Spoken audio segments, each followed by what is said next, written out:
Friends আমি প্রিয়াঙ্কা আমার চ্যানেলে আপনাদের সবাইকে স্বাগতম। আজকে আমি তোমাদের ইলিশ মাছের মাথা দিয়ে কচুর ডাঁটা রেসিপিটা করে দেখাবো। আই হোপ কি তোমাদের এই ভিডিওটি সবার ভালো লাগবে। তবে চলো বন্ধুরা বেশি দেরি না করে রেসিপিটি শুরু করি। আর আমার এই রেসিপিটি যদি তোমাদের ভালো লেগে থাকে তাহলে অবশ্যই লাইক এবং শেয়ার করে দেবে। এই চ্যানেলের নতুন দর্শকরা সাবস্ক্রাইব করে দেবেন। এখানে আমি কচু ডাঁটাগুলো ছোট ছোট করে কেটে নিয়েছি। এখানে ইলিশ মাছের মাথাগুলো রাখা আছে। এবার আমি কচু ডাঁটাগুলো সেদ্ধ করে নেব। এখানে কচু ডাঁটাগুলো সেদ্ধ হয়ে গেছে। আমি এখানে 10 মিনিটের জন্য সেদ্ধ করতে দিয়েছিলাম। কচু ডাঁটাগুলো কিন্তু খুবই ভালো করে সেদ্ধ করে নিতে হবে। এবার আমি কেটে রাখা ইলিশ মাছের মাথাগুলোতে নুন এবং হলুদ মাখিয়ে নেব।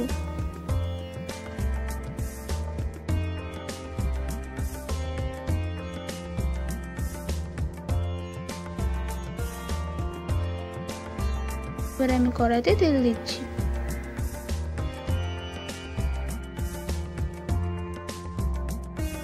এবার আমি ইলিশ মাছের মাথাগুলোকে ভালো করে ভেজে নেব।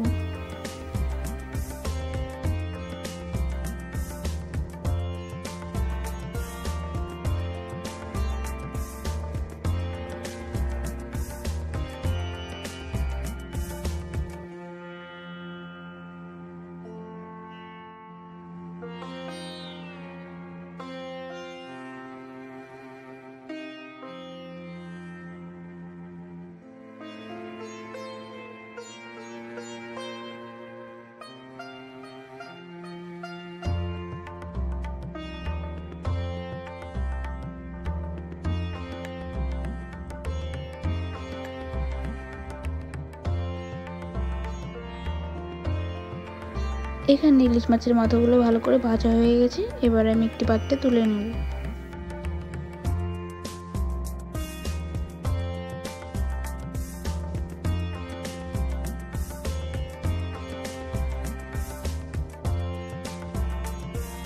এবার আমি ওই তেলে শুকনো লঙ্কা এবং তেজপাত দিয়েছি।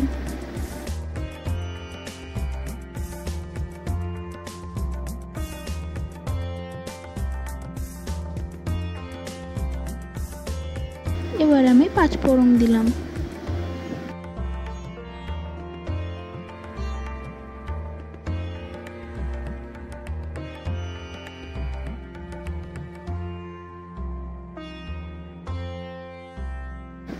এইসব কিছু ভেজে যাওয়ার পরে এবার আমি এখানে 2 চামচ পেঁয়াজ বাটা দিয়েছি।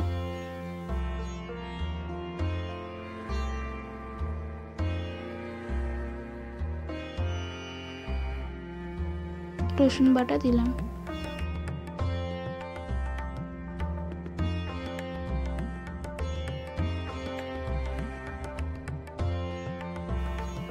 হাফ চামচ আদা বাটা এবং 1 চামচ লঙ্কা বাটা দিয়েছি।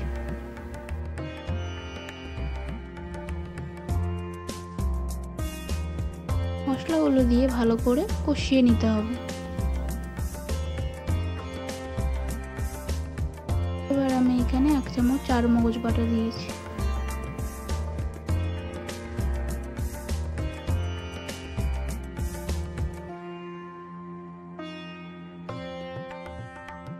এক চামচ হলুদ আর 1 চামচ নুন দিয়েছি।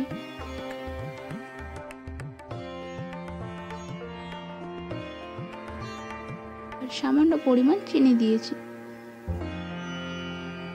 সবকিছু দেওয়ার পরে হালকা হাতে নাড়িয়ে দিয়ে 2 মিনিটের জন্য কষিয়ে নেব।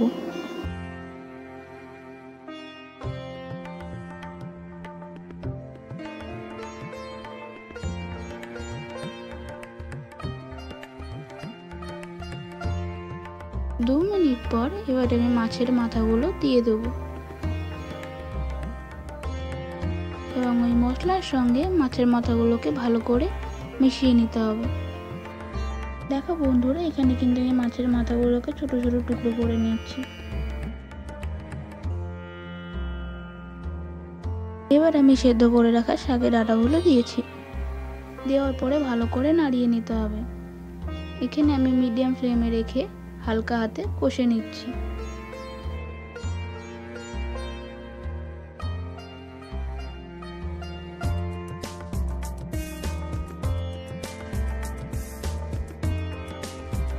এখানে কিন্তু আমাকে এইভাবে কন্টিনিউয়াসলি রান্না করে যেতেই হবে।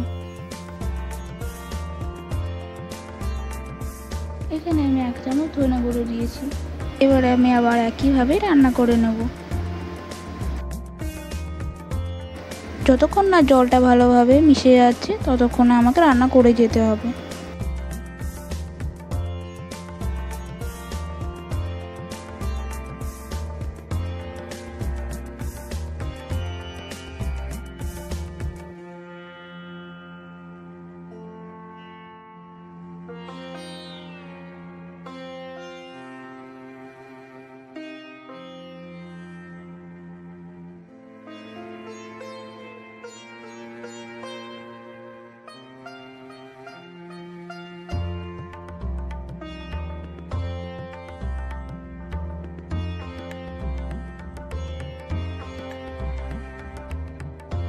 এবার আমি সবশেষে একটুখানি ঘি দিয়ে দেবো। এখানে আমি ছন্না ঘি ইউজ করছি, আপনারা চাইলে অন্যান্য ঘিও ইউজ করতে পারেন।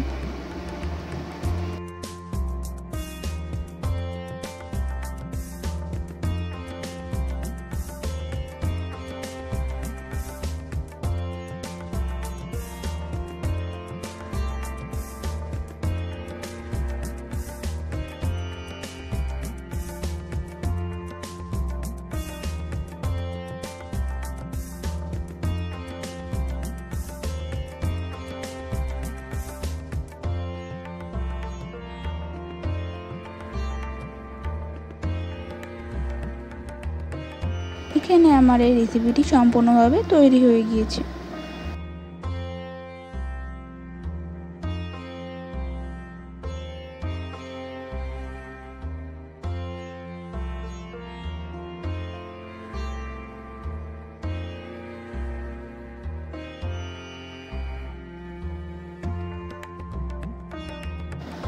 ধন্যবাদ।